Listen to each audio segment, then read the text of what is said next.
സഭയിൽ നിയമസഭയുടെ 14ാം നിയമസഭയുടെ രണ്ടാം സമ്മേളനം പുരോഗമിക്കുകയാണ്. തത്സമയ ദൃശ്യങ്ങളിൽ OPD ബ്ലോക്ക് ട്രാൻസ്ഫർമേഷൻ ഇപ്പോൾ തന്നെ അതിൻ്റെ പ്രവർത്തനം ആരംഭിച്ചിട്ടുണ്ട്. എയിംസിൻ്റെ മാതൃകയിൽ ബഹുമാനപ്പെട്ട മുഖ്യമന്ത്രി അവിടെ സന്ദർശിച്ചിരുന്നു, ഞാനും ഉണ്ടായിരുന്നു. അതിൻ്റെ മാതൃകയിൽ OPD ബ്ലോക്ക് ട്രാൻസ്ഫർമേഷനുള്ള എല്ലാ പ്രവർത്തനങ്ങളും ഇപ്പോൾ തന്നെ തയ്യാറാക്കി വരുന്നുണ്ട്.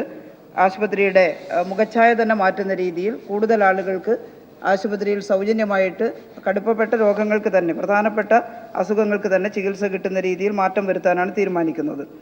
ഇതിൻ്റെ കൂടെ തന്നെ സർ, വളരെ നല്ല ജനകീയമായിട്ടുള്ള ഒരു ആരോഗ്യ നയം ഈ ഗവൺമെൻറ് രൂപീകരിക്കുന്നതാണ്. അതിനാവശ്യമായിട്ടുള്ള വിദഗ്ധ കമ്മിറ്റിയെ നിശ്ചയിച്ച് ആ കമ്മിറ്റി അതിൻ്റെ പ്രവർത്തനങ്ങൾ ആരംഭിച്ചു കഴിഞ്ഞിട്ടുണ്ട്.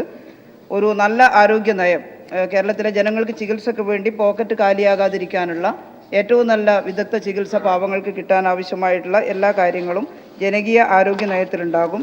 ഇപ്പോൾ വല്ലാത്ത രീതിയിൽ ഒരു കുഴഞ്ഞു കിടക്കുന്ന ആരോഗ്യ മേഖലയാകെ ചിട്ടപ്പെടുത്തി ജനകീയമാക്കുന്നതിനുള്ള എല്ലാ കാര്യങ്ങളും ജനകീയ ആരോഗ്യ നയത്തിലുണ്ടാകും.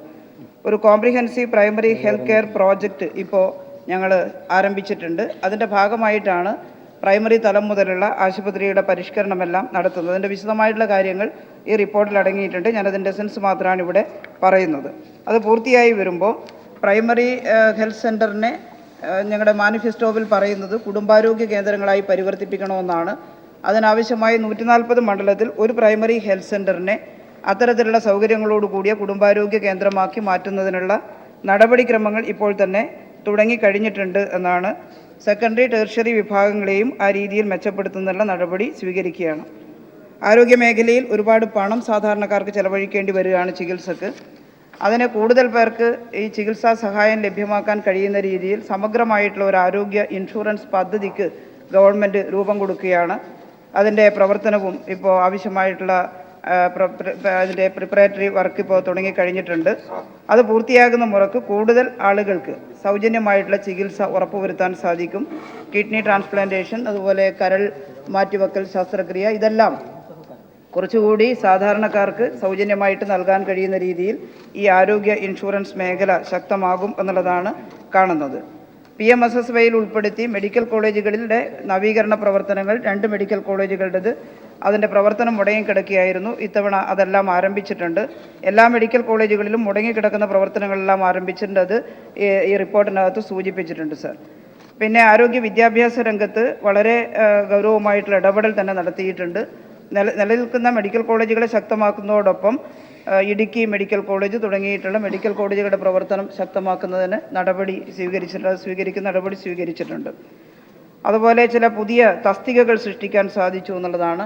കഴിഞ്ഞ 5 വർഷത്തിൽ, കഴിഞ്ഞ 3 വർഷക്കാലത്തോളം അസിസ്റ്റൻറ്റ് സർജന്മാരുടെ ലിസ്റ്റ് നിലവിലുണ്ടായിട്ടും ആ ലിസ്റ്റിൽ നിന്ന് നിയമനം നടത്താൻ തയ്യാറായിട്ടില്ല. വളരെ ചുരുങ്ങിയ നിയമനം മാത്രം നടത്തിയതിന് ശേഷം ആ ലിസ്റ്റ് നടപടികളില്ലാതെ പൂഴ്ത്തിവെക്കപ്പെടുകയായിരുന്നു.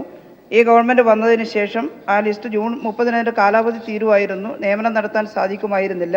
ലിസ്റ്റിൻ്റെ കാലാവധി 6 മാസത്തേക്ക് എക്സ്റ്റെൻഡ് ചെയ്തുകൊണ്ട് ആരോഗ്യവകുപ്പിൽ നിന്നുള്ള ഒഴിവുകൾ റിപ്പോർട്ട് ചെയ്യാൻ ഗൗരവമായിട്ടുള്ള നടപടി സ്വീകരിച്ചപ്പോൾ റിപ്പോർട്ട് ചെയ്യപ്പെടുകയും 370 തസ്തികകളിൽ ഇപ്പോൾ ആ ലിസ്റ്റിൽ നിന്ന് അസിസ്റ്റൻറ്റ് സർജന്മാരുടെ നിയമനം നടത്തി.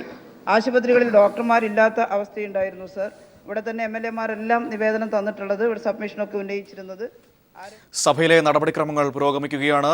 സഭയിലെ വാർത്തയിലേക്ക് തന്നെ വരാം. നിയമസഭയിൽ നിന്നും ജീവൻ ചേരുന്നുണ്ട്. കൂടുതൽ വിവരങ്ങൾ നൽകാനായി. രാഷ്ട്രീയ കൊലപാതകങ്ങളിൽ കേരളം 17ാം സ്ഥാനത്തെന്ന് മുഖ്യമന്ത്രി പിണറായി വിജയൻ സഭയിൽ പറഞ്ഞു. ദേശീയ ക്രൈം റെക്കോർഡ്സ് ബ്യൂറോയുടെ കണക്കുകൾ പ്രകാരമാണിത്. കൊലപാതകം നടത്താൻ പരിശീലനം നൽകുന്ന സംഘടനകൾ കേരളത്തിലുണ്ടെന്നും ഇത്തരം സംഘടനകൾക്കെതിരെ ശക്തമായ നടപടിയെടുക്കുമെന്നും അദ്ദേഹം കൂട്ടിച്ചേർത്തു. ജീവൻ നൽകും നിയമസഭയിൽ നിന്നും കൂടുതൽ വിവരങ്ങൾ. ജീവൻ, മുഖ്യമന്ത്രി പറഞ്ഞ കാര്യങ്ങൾ എന്തൊക്കെയാണ് സഭയിൽ? മനു, നിയമസഭയുടെ 14ാം നിയമസഭയുടെ രണ്ടാം സമ്മേളനത്തിന്റെ തുടക്ക ദിവസത്തിൽ രാഷ്ട്രീയ കൊലപാതകങ്ങൾ സംബന്ധിച്ചുള്ള ദേശീയ ക്രൈം റെക്കോർഡ്സ് ബ്യൂറോയുടെ കണ്ടെത്തലിനെ അടിസ്ഥാനമാക്കി PK Kunhalikutty, NA Nellikunnu, C Mammootty, Parakkal Abdulla എന്നിവരുടെ ചോദ്യങ്ങൾക്ക് മറുപടി പറയുകയായിരുന്നു ആഭ്യന്തര വകുപ്പ് കൂടി കൈകാര്യം ചെയ്യുന്ന മുഖ്യമന്ത്രി. രാഷ്ട്രീയ കൊലപാതകങ്ങൾ കേരളത്തില് 17ാം സ്ഥാനമാണെന്ന് ഒരു ചോദ്യത്തിനുള്ള മറുപടിയായി അദ്ദേഹം പറഞ്ഞു. ഈ വർഷത്തിനിടയിൽ 2016-ൽ 334 കൊലപാതകങ്ങൾ കൊലപാതകങ്ങൾ ആകെ ഉണ്ടായി. തുടർന്ന് കണ്ണൂരിലെയും നാദാപുരത്തെയും അതോടൊപ്പം രാഷ്ട്രീയ കൊലപാതകങ്ങളെ സംബന്ധിച്ചായിരുന്നു പിന്നീട് ചർച്ച ഉണ്ടായത്. കണ്ണൂരിലുണ്ടാകുന്ന രാഷ്ട്രീയ കൊലപാതകങ്ങൾ പരിഹരിക്കുന്നതിന് മുഖ്യമന്ത്രി എന്ന തലത്തിൽ ഒരു നടപടിയും സ്വീകരിക്കുന്നില്ല എന്ന് പ്രതിപക്ഷ നേതാവ് രമേശ് ചെന്നിത്തല കുറ്റപ്പെടുത്തിയപ്പോൾ അതിനുള്ള മറുപടിയായിട്ടാണ് ഇപ്പോൾ മുഖ്യമന്ത്രി വളരെ സുപ്രധാനമായ ഒരു കാര്യം പറഞ്ഞിരിക്കുന്നത്. രാഷ്ട്രീയ പാർട്ടികളുടെ ചർച്ചകളുടെ ഭാഗമായി പരിഹരിക്കാൻ കഴിയുന്ന പ്രശ്നമല്ല കണ്ണൂരിലേത്. ഒരു കൂട്ടർ അവിടെ ആയുധങ്ങൾക്ക് നിരന്തരമായി മൂർച്ച കൂട്ടിക്കൊണ്ടിരിക്കുകയാണ്. അത് അവസാനിപ്പിക്കുന്ന സൂചന അവർ നൽകുന്നുമില്ല. അതിന് വളം നൽകാതിരിക്കാൻ നമ്മളുടെ ചർച്ചകളിലൂടെ നമ്മൾ ശ്രദ്ധിക്കണമെന്നും മുഖ്യമന്ത്രി സഭയെ ഓർമ്മിപ്പിച്ചു.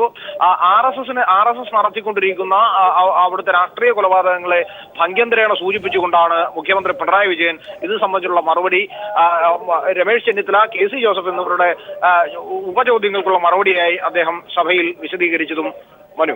ശരി ജീവനിലേക്ക് പിന്നീട് വരാം.